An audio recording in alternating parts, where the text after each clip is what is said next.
Assalamualaikum warahmatullahi wabarakatuh.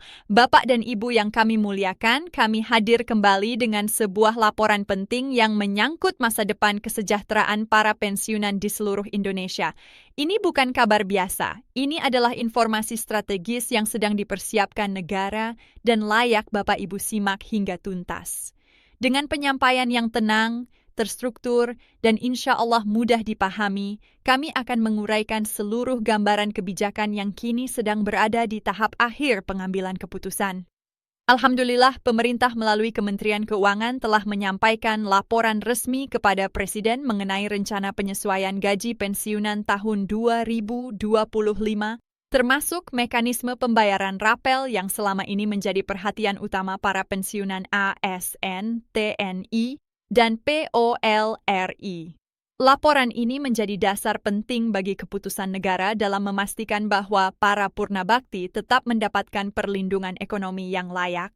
Bapak dan Ibu, perlu kita pahami bersama bahwa setiap kebijakan kenaikan gaji aparatur negara selalu membawa konsekuensi lanjutan pada sistem pensiun. Ini adalah prinsip dasar yang telah lama berlaku. Namun di balik itu terdapat proses panjang yang seringkali tidak terlihat oleh publik. Negara tidak bisa serta-merta menaikkan dan mencairkan tanpa dasar hukum yang kokoh. Setiap rupiah yang keluar dari kas negara harus dilandasi peraturan yang sah, matang, dan dapat diaudit.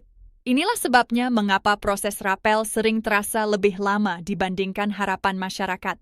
Namun situasi untuk tahun 2025 menunjukkan dinamika yang berbeda. Dari berbagai pembahasan internal, pemerintah terlihat mengambil langkah lebih cepat dan lebih terukur.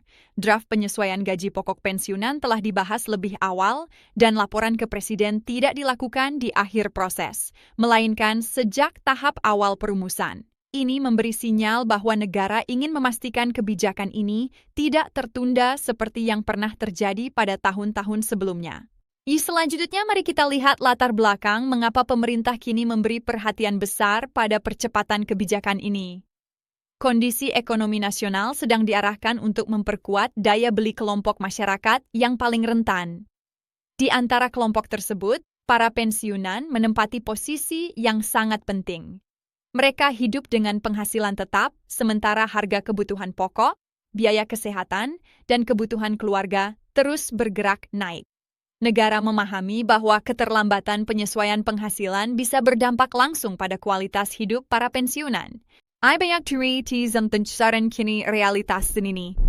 Seorang pensiunan guru di Jawa Tengah, misalnya, menghabiskan hari-harinya dengan mengurus cucu sambil tetap membantu biaya sekolah anaknya.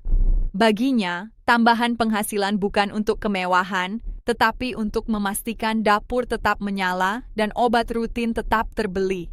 Di wilayah lain, pensiunan anggota TNI mengaku harus mengatur ulang anggaran setiap kali harga kebutuhan naik. Mereka tidak mengeluh, namun berharap negara tetap hadir. Pemerintah melihat kenyataan tersebut sebagai alasan kuat untuk menata kebijakan dengan lebih manusiawi. Karena itu, muncul wacana agar rapel tidak dicairkan terlalu jauh dari masa berlakunya kenaikan. Pola lama yang membuat pensiunan menunggu berbulan-bulan sedang dievaluasi.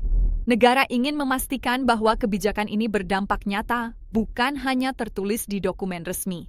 Kemudian, Bapak dan Ibu tentu ingin mengetahui bagaimana skema penghitungan kenaikan ini disusun. Pemerintah sedang membahas formula gaji pokok dengan pendekatan keadilan sosial.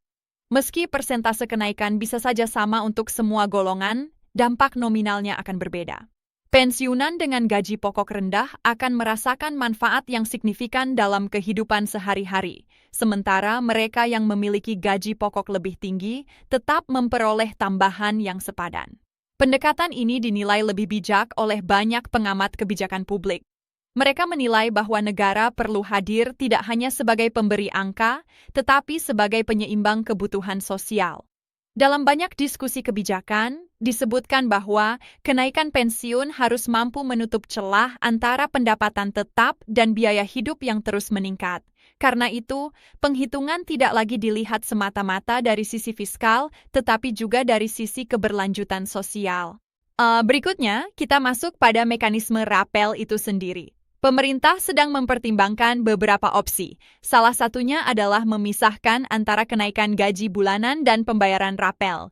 Dalam skema ini, gaji bulanan dapat langsung disesuaikan setelah regulasi ditetapkan, sementara rapel yang bersifat akumulatif dibayarkan setelah seluruh proses teknis selesai. Skema ini memberi dua manfaat sekaligus: kepastian rutin bagi pensiunan dan ketertiban administrasi bagi negara. Jika skema ini diterapkan, maka para pensiunan tidak perlu menunggu lama untuk merasakan kenaikan rutin, sementara rapel tetap akan diterima sebagai hak yang dikumpulkan sejak awal masa berlakunya kebijakan. Pemerintah menilai pendekatan ini lebih realistis dan minim risiko kesalahan administrasi. Dari sisi anggaran, kebijakan ini bukan perkara kecil. Lebih dari 3 juta penerima pensiun aktif akan terdampak langsung. Dengan asumsi kenaikan berada pada kisaran tertentu, belanja negara untuk pensiun berpotensi bertambah hingga beberapa triliun rupiah dalam 1 tahun fiskal. Oleh karena itu, pemerintah harus memastikan bahwa dana benar-benar tersedia sebelum pencairan dilakukan. Kehati-hatian ini bukan bentuk penundaan, melainkan bentuk tanggung jawab. Meski demikian, komitmen negara tetap jelas. Presiden dalam berbagai kesempatan menyampaikan bahwa pensiunan adalah bagian dari kelompok yang harus dilindungi. Mereka telah mengabdi puluhan tahun menjaga roda pemerintahan, keamanan, dan pelayanan publik. Kini, negara berkewajiban memastikan masa tua mereka dijalani dengan layak dan bermartabat. Banyak tokoh kebijakan publik juga menilai bahwa tahun 2025 bisa menjadi titik penting dalam reformasi kebijakan pensiun. Bukan hanya soal angka, tetapi soal cara negara memperlakukan para purna bakti. Dengan pendekatan yang lebih terencana dan berpihak, kebijakan ini diharapkan menjadi contoh bagaimana negara hadir secara nyata dalam kehidupan warganya. Isu lain yang turut menjadi perhatian adalah perbedaan kategori penerima pensiun. Pensiunan taspen, penerima pensiun janda atau duda, serta kategori pensiun khusus memiliki dasar perhitungan yang berbeda.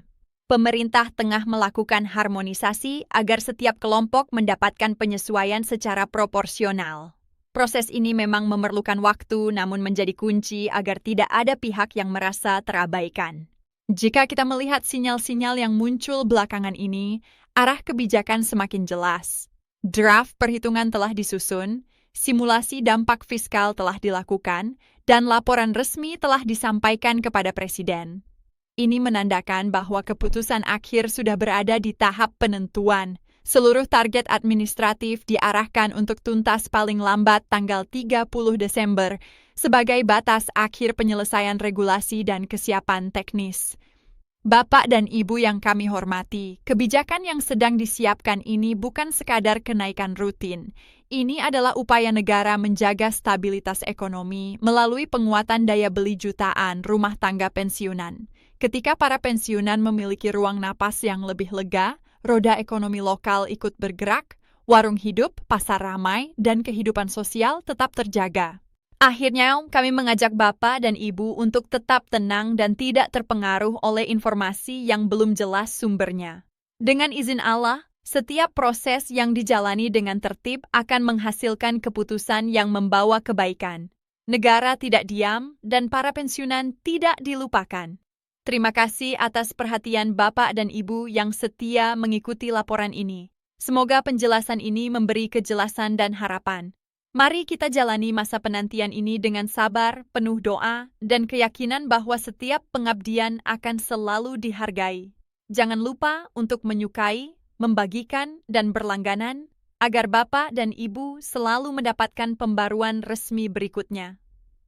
Insya Allah, kami akan terus menyampaikan perkembangan terbaru dalam siaran-siaran mendatang. Wassalamualaikum warahmatullahi wabarakatuh.